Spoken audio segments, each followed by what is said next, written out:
So should anybody from a large multinational corporate conglomerate hear this, Blackrocks Brewing is for sale for...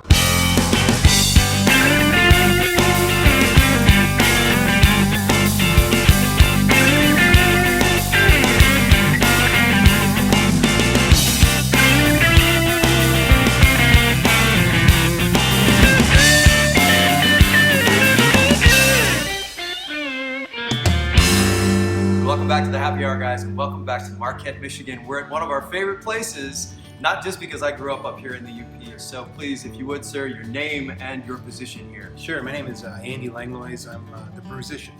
Brewsician. David Manson, and I'm the ambassador of fermentology. And they are Blackrocks Brewing Company. And we haven't been here in a couple of years, and my, how things have changed. First time we talked to you guys, you were a Nano brewery. I believe it was 5 years ago. It was 5 years ago today. That is right. That is right. Or wow, yesterday. this is our anniversary, guys. Yeah, absolutely. Happy Cheers. anniversary. Cheers. Is that a beer-versary, maybe? Ale- An ale-versary. It took me a second, but yeah. Yeah, that works. We We're speaking of beer or two I right know, here. but because they're so successful, there is no beer until Friday.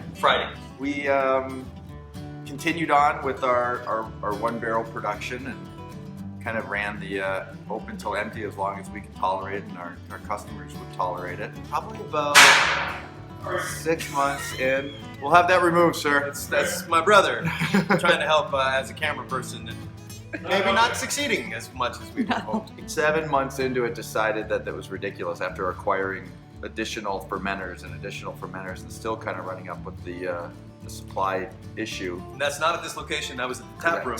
Yep. Right. We're at a whole new kind of endeavor of Blackrocks that started about 2 years ago. So we decided to get a bigger system, and for us, that was a 3-barrel system. Ah, So 1 to 3. this is a 10 barrel? This is 20 barrel. 20 barrel. And we brew twice into our 40 barrel fermenters. Now we have 8, 2 more on the way, bringing us to 10.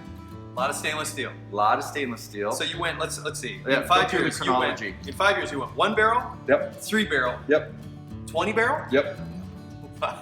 It was mind-blowing when we opened, the support that we received, and at that point, it's like, we better keep putting out a better and better product as we go, because we don't want to disappoint those that have supported us along the way. So as time went on, fortunately, all the brewers, the cellarmen, and everybody else shared the same sentiment and really pushed for the best beer that we can put out. I think it goes back to making sure that community's not there if your product's not good. And you are producing astonishingly good beer. And every Thank you. time I come back, I try something new that you're canning, and I'm blown away yet again. You have an embarrassment of riches here. I mean, You know, the embarrassment of riches falls not only on the product, but we've been super lucky into getting just the right people. I mean, Andy and I were doing everything for the first couple months. How many staff do you have?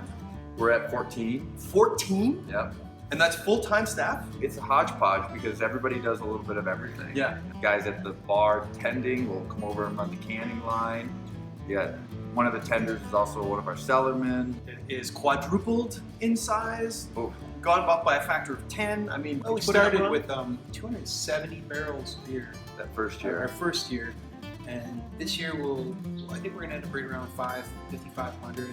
2015. 2015, and then with the new tanks, we should be close to 8,000, maybe a little bit less. your community has grown now, right? Because you're distributing all over the state of Michigan. Actually, years ago, I remember when you were up and you did that video piece on us, You may not have heard of Blackrocks Brewing Company. Well, you're about to.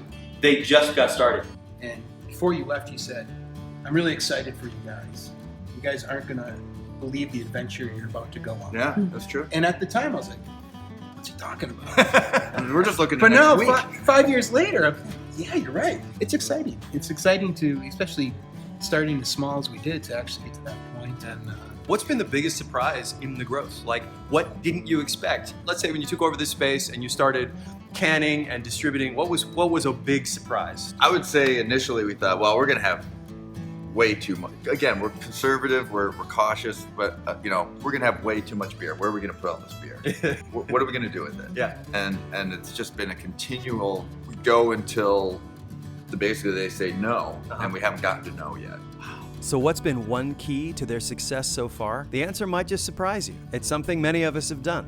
and they've had it since day one. We put out a mission statement. Cool, Yeah. but not cool, because we hate corporate culture. Yeah. but we did it, and I can't remember exactly how it goes, but within it, it says something about keeping a little crazy in our culture, having fun, Encouraging mistakes, making sure that we maintain the Nano mentality. Yeah.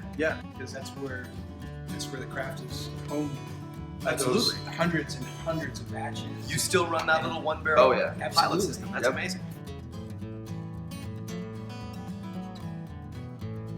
We are shooting this the third or the second? The second day of 2016, and in 2015 things went topsy-turvy in the craft beer world, Sure right? did. In terms of Right. money. Yeah.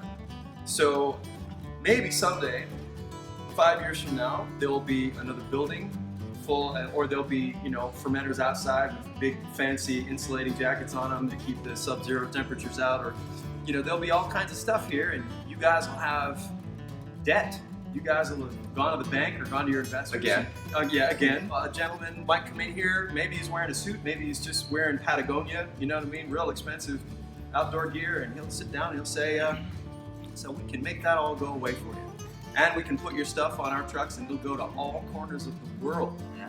Now I know some of our favorite people have made that bargain. I know everybody I have a price. Few people can afford it, but I have a price. We have a price. We We're actually- for sale, and we we've thought actually about talked this. about it. We talked about it, and we want to be proactive in this whole Yeah. thing. Yeah. We're for sale for $1 trillion. Can you say that again? Let me say this. So We're for sale for $1 trillion. Time will tell. I had an interesting situation. A friend of mine notified me about Four Peaks, and that was the brewery where I was introduced to craft beer. Wow. When I was in Arizona playing music. Sure. So Four Peaks Brewery is a bunch of these crazy dudes from Minnesota who went down to Tempe, Arizona, and started a brewery.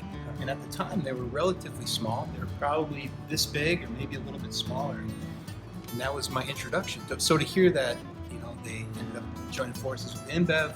At first, I was, but on the other hand, you know what? They're all good guys. They're not evil people. They're not the No. villains Yeah. that they get made out to be, from this. And so you get kind of torn on how you feel about that. And on one hand, you want to say, "Good for you." It's like getting a huge record deal, and on the other hand, you're like, "Oh, come on, guys! Yeah. Why did you do that?" But we're not in their shoes. No, we're no. not as big as Breckenridge or any Everybody's of these other breweries. journey We is- don't know what that's like. Yeah. Like, we're relatively small. If you look at the breweries in Michigan, we're tiny. Yeah. I mean, we really are. We're a blip, and I think it's good right now just take one day at a time and focus on the beer like we did from day one. And that's what we know. That's what we've been doing. Well, you heard it from these guys.